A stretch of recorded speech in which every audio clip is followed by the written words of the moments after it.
Hey guys, welcome back to my channel, and today let us talk about the most neglected part of our home network, which is the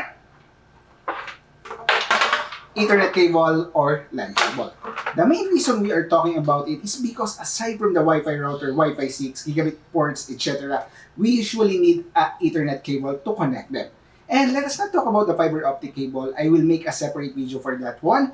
Going back to the Ethernet cable, it might be the reason why you have a poor network transfer speed or slow internet. Let us talk about the categories available for Ethernet cables. Let us start with the Cat5, since I still have Cat5 and we're going to use that one on a demo later on. For Cat5, it can have a maximum transmission speed of 100 Mbps, while Cat5e can have up to 1000 Mbps or gigabit connection. Same with Cat6. While for Cat6a and Cat7, up to 10 gigabit per second. Okay, maybe it doesn't actually make sense to mention the capability or maximum speed of these LAN cables or Ethernet cables. Let us try to do a demo to make it understand better why I'm telling that your LAN cables might be the one responsible for holding down your internet speed or transfer speed. Okay guys, right now let us do the actual test. And we have here a Wi-Fi router. Let's just assume that this is your modem router if you don't have any third-party Wi-Fi router at your network. And this one is directly connected to my modem router, okay? And this also has a gigabit Ethernet port, which should be able to give us a gigabit network connection. Or if you have gigabit internet connection, it should be able to give us a gigabit internet connection. But for us, this is connected to Converge internet subscription plan of 2,500 pesos, around 300 Mbps. And we have here the LAN cable that we are going to test. Okay, this LAN cable is actually a Cat5 LAN cable. This LAN cable, I believe, more than 6 years ago, this is from my other Wi-Fi router that I have before. And this is a Cat5 LAN cable. While this one, it doesn't have any markings as well. But I assume this is at least Cat5e LAN cable. So we're going to do an actual test.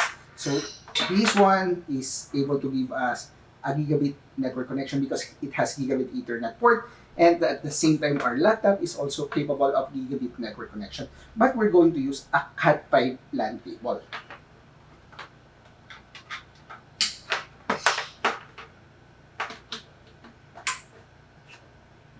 Okay, and it's already connected. Let's try to check our network connection. Okay, network 7. Okay, as you can see here, the speed is actually just 100 Mbps because it is a Cat5 LAN cable. And let's try to do a speed test in here. So speedtest.net, and let us hit go.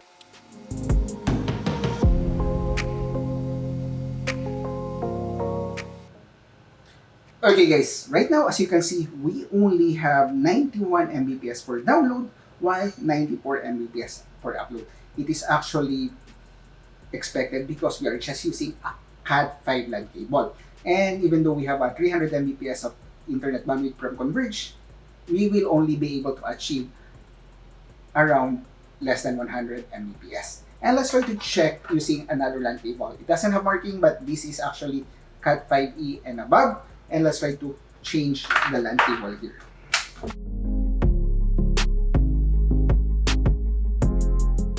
Okay guys, right now we have plugged our LAN cable, and let's try to check the actual speed that we will be able to get from this LAN cable.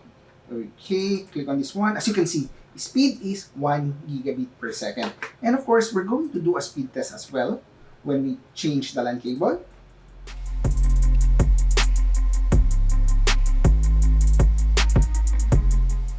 Okay guys, as you can see, just by changing the LAN cable, we are able to achieve 293 for download and 297 for upload. That is just by changing the LAN cable. The problem begins when you try to purchase a third-party Wi-Fi router and you use a wrong LAN cable. So we're going to get another Wi-Fi router just to check if we connect this one to our modem router, or in my case, this is another Wi-Fi router.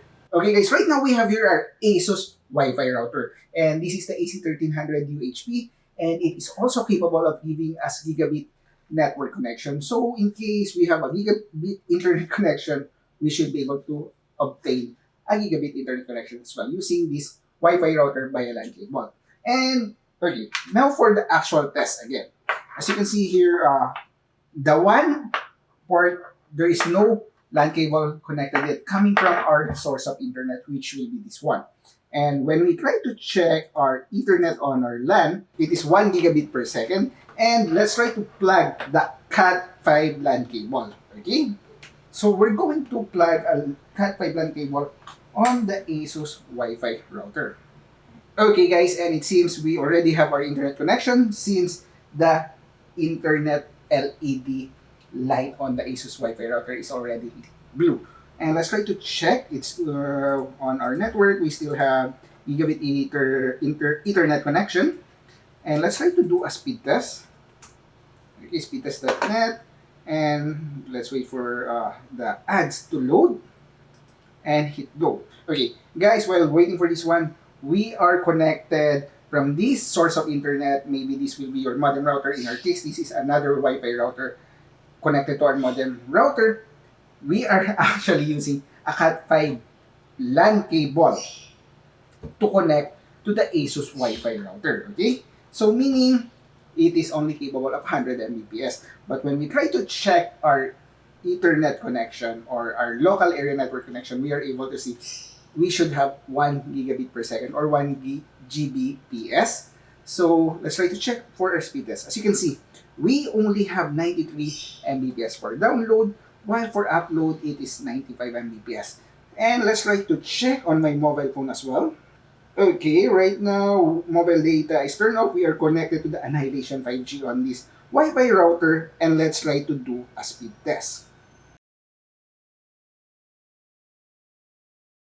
Okay guys, as you can see, we are only able to get 92 Mbps for download, while for upload 93 Mbps. It's less than 100 Mbps because our LAN cable coming from our source of internet is just Cat5 LAN cable. Okay?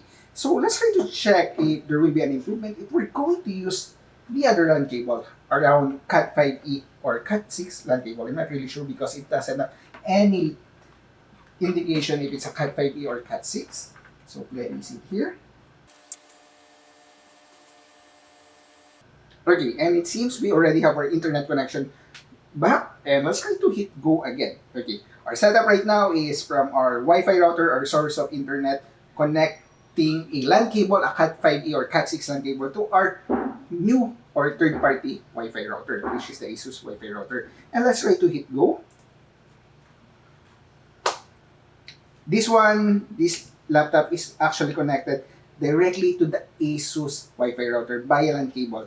This is a Cat5e or Cat6 LAN cable as well. It doesn't have any label that it's a Cat5e, but I believe it's a Cat5e and above because we are able to get a gigabit Ethernet connection.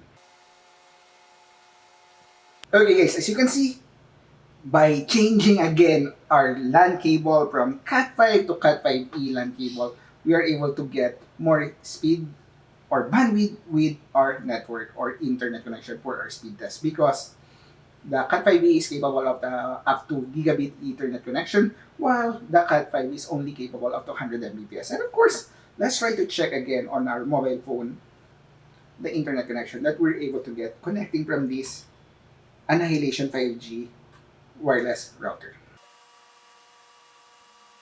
Okay guys, as you can see, we are able to get more than 200 Mbps for download and upload because our Wi-Fi router or Asus Wi-Fi router is connected with a LAN cable which is Cat5 to our main source of internet, which is gigabit internet. Okay, just a reminder again, it won't speed up or increase the actual internet speed that you're getting from your internet service provider. It will just give you a better bandwidth to obtain or attain the speed that you actually have. Like for example, we have 300 Mbps and of course we are getting around 288 and 317. Okay guys, now you have seen the importance of choosing the right Ethernet cable for the right speed.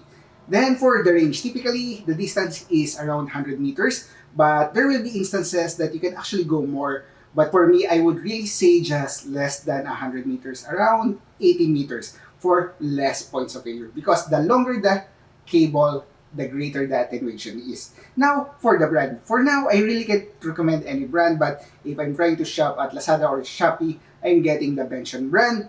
But if I'm the one creating my own LAN cable or fabricating my own LAN cable, I'm using D-Link or Belden cables. Remember that your Ethernet cable will give you the maximum speed or throughput with your network connection, but it won't literally double or triple or quadruple your internet speed, okay?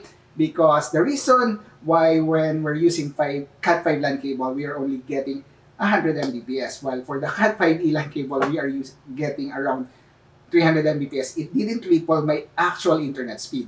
My actual internet subscription from our internet service provider is 300 Mbps. So that's the maximum speed that I was able to get by changing the LAN cable because it is capable of gigabit Ethernet connection, while the Cat5 is only capable of 100 Mbps connection. Okay?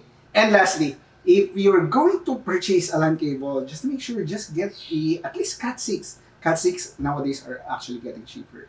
I hope you learned something from this video and I hope you like it. If you have comment suggestion, comment down below or message me at JK Chavez on FB. Again guys, thanks for watching. Have a great day. Stay safe and bye!